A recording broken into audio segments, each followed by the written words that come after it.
Hey guys and gals, Never here from Drakewing Game, and it's something down on Twitter, the Gaming Drag. Today I'm coming back at you with a Let's Play episode of Far Beyond the World. So yeah, let's go ahead and jump right back in, shall we? Alarm chain, you were up, and let's go. They've retreated to their stone keeps and palaces, never to be touched again. Yes, my friend, adventurers might be fine for the folk bored of living. Us, we just want to live, and life thrives best in peace and quiet. You lost someone? Ranok asks, taking me by surprise. His gaze turns soft as he looks at the tiger with intent, almost as if he read his troubled mind. I didn't realize he was listening. My grandfather and his brother died defending their home long enough for Grandma to flee with my infant father. There isn't a farmstead in a 50-mile radius that didn't lose someone. Be sorry. Deep sorry. Ranok utters with a gentle voice, and at first the tiger's taken aback, but then laughs. Ha! May the light have mercy, what a day! He shakes his head in amusement. To hear an apology from the lips of a wolf, light does work in mysterious ways, it truly does. The farmer rubs off a tear from the corner of his eyes. And so it falls onto me to offer the same. I'm truly sorry for your losses. I know what the battle mage has done to your forest and the price you paid for your defiance, all because some damn fool poked his nose where it didn't belong. May the great dark swallow his soul. I drink to that. Ranok smiles softly and takes up his cup, clinking it merrily with the tiger. I'm not sure what I'm surprised by the most. The fact that those two at first glance stark contrasting characters found a common ground, or that the story I've heard from the first night is more nuanced than I originally thought. It wasn't just wolves versus tigers at all. Within the tribe itself, there's a rift between generations caused by a shift of values. And here in the wider world, that rift exists between social classes. Some things never change. Old people grow older and more stubborn, while rich get richer and increasingly detached from those beneath them. Thank you for your hospitality and an open heart, I mutter, looking to the tiger with genuine awe. Come to think of it, this simple gesture might actually cost him quite a bit. The spread could as well be his lunch he decided to share with us. The spice and herbs could be a luxury he spent months or years saving up for. It's the least I could do. This world was born out of darkness, and one day it'll plunge right back into it. Our duty is to keep it bright for as long as there is breath in our bodies. To be the flickering flame that chases away the shadows. I smile. He's very religious, that's evident. A follower of the light Ranok likes to mock so much. But in all honesty, I don't see anything silly here. Just a generous soul with a rather realistic, if not bleak, outlook for the world around them. How could he be any different when his life is full of hardship?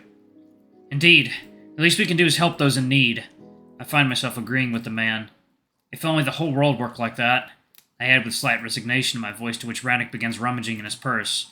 He pulls out a small coin and places it on the table as one would do at a bar. Here, for thanks, he says in a rather confident tone, and both the farmer and I look at the money with confusion. A silver claw? Oh no, that's way too much!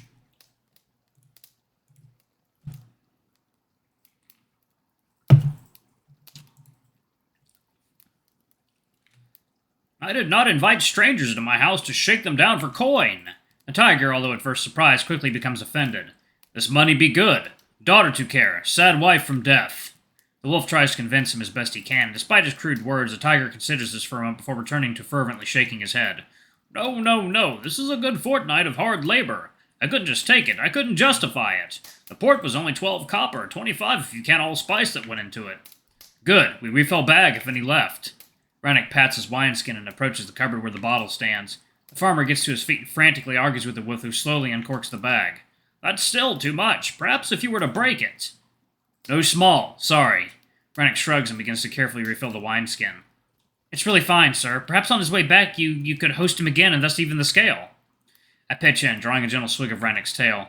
The farmer thinks about it for a moment, poking his chin, and he then reluctantly nods. Yes, that could work. I can also offer some to the priest for a prayer, so that the light keep you in its grace. Money yours now. Do as must, but light not living. The wolf says calmly, looking his palm clean of spillage, as some wine trickled from the seal between the bottleneck and the leather bag. Light no eat, no drink. It need no money. It waste. Same can be said for your moon goddess. The tiger scoffs in part amusement and annoyance, to which Ranok chuckles. I know, that's why she no ask for money. Okay, let's not get distracted here. I laughed at their petty exchange. It's a good deed Ranok has done, and I'm sure you'll be able to make wise use of the money, according to your needs and beliefs. I propose a compromise, and they both look at me for a second before reluctantly nodding in agreement. Once the last drop of wine is transferred to the skin, Ranok plugs it and hangs it securely from his belt. There, we go now. He nods towards the door, and I decide that perhaps this visit has gone as long as it should. I hastily empty the mug, stuffing my face with the last bite of a mild cheese before rushing to his side. The wine radiates from my belly like a small ember, shielding me slightly against the cold and still rainy world. Again, thank you very much for the hospitality. Not at all. Thank you for blessing my house with your presence. Blessing? I blink, confused, looking to Ranok for an explanation. Tiger custom. Guest is blessing.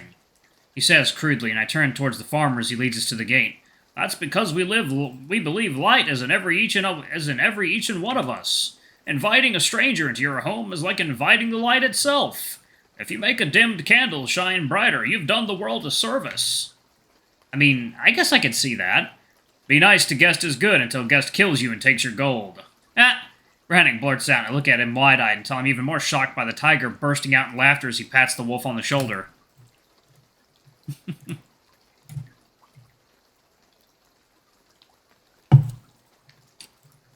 Ah, yes, the menfolk are being silly.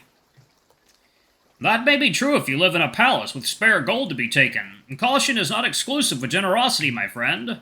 If someone came to rob and kill me, it wasn't for the gold or my generosity. It was because they saw a struggling downtrodden and wanted to snuff out the flickering flame to begin with. That's awfully morbid. And true, some people live only to see this world burn.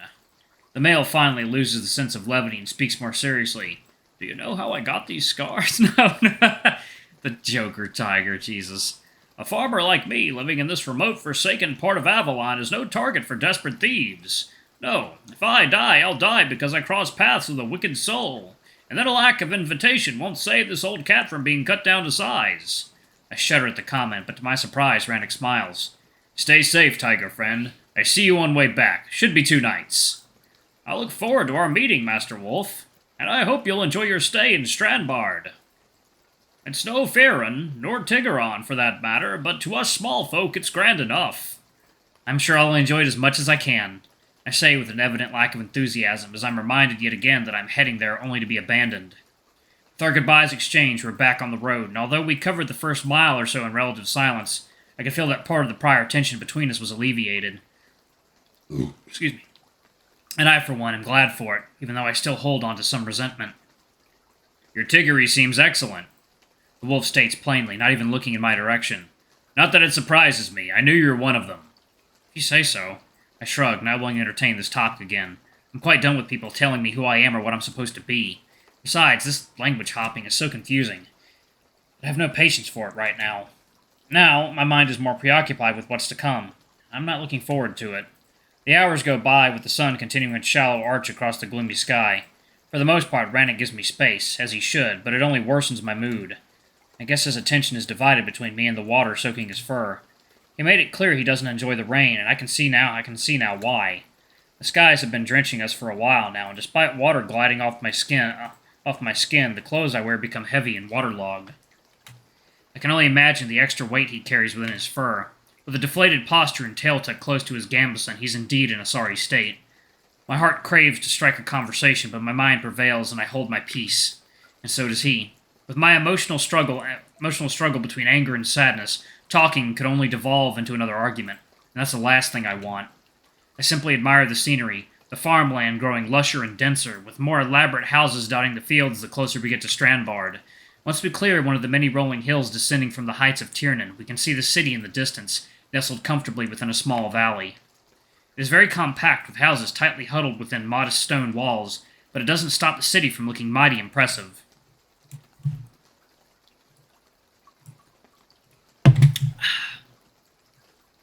Wow, that is both surprising and pretty much expected at the same time. I voiced my thoughts, not sure why I'm taken aback by a perfect example of a medieval town. I guess it's still the reality of it all slowly sinking in. This world is real, no matter what the voices try to convince me of. It's real and vibrant, and buzzing with life. Even from this small hill, I can see people crowding the main streets like ants, all chasing after their designated tasks of the day. Why is it called Strandbard? It's because of the Stranded Bard Inn, the wolf states matter-of-factly. During the Tiggery Rebellion, 3 battles took place in this area, with different armies marching up and down. He points into the distant hills, and his tail flicks softly, betraying happiness at this temporary accord between us. Not wanting to be caught in all the fighting, a bard stayed with a local farmer, while the war raged on around them. To pay his way, he performed drawing crowds from the local war-stricken villages. In the end, he stayed here for a decade, and the farmer opened an inn. The Stranded Bard.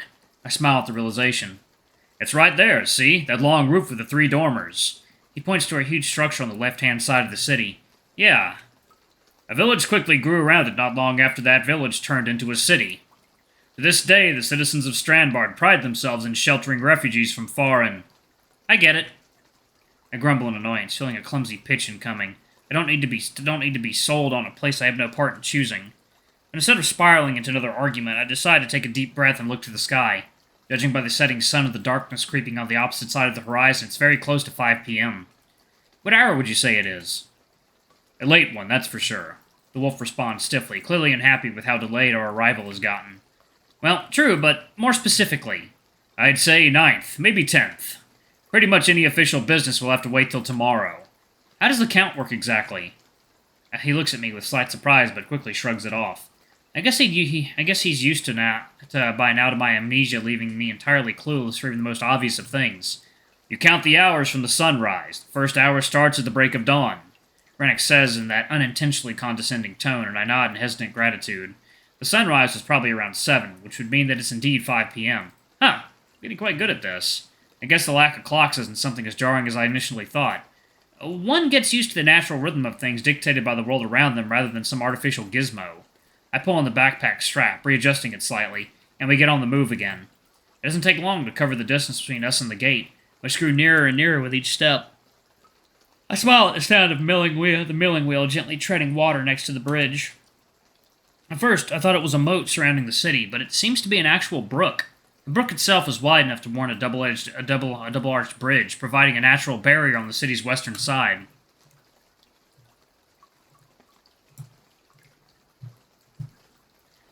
Thus, a single watchtower overlooking the crossing is all that's needed to ensure safety. Who goes there? A tigery guard steps forward and blocks the gate. He's young but stern. What? It says girl. Huh, okay. Clad in chainmail armor. You! Declare yourself! We pass. Stay it in. Ranok responds casually, causing the soldier to narrow her brows. You're not one of our locals, are you? And what is he supposed to be? Livestock brought to be sold at the market. Very funny. Now beat it. We don't need jesters. She sneers, causing Ranok to straighten up in a more challenging stance. We enter. No, you do not. I would have to be insane to let a fully armed, overgrown mongrel like you enter our peaceful city. Take your bed warmer and go back to whatever wooden hovel you crawled out of. Ranok? I put a hand on the wolf's shoulder, trying to calm him down before things needlessly escalate. As much as I'd enjoy watching him eat a healthy serving of humble pie, I'm soaked in cold, and I'd very much rather spend the night in a cozy tavern than a damp dungeon cell. There's no need for insults. Okay, sir, whatever.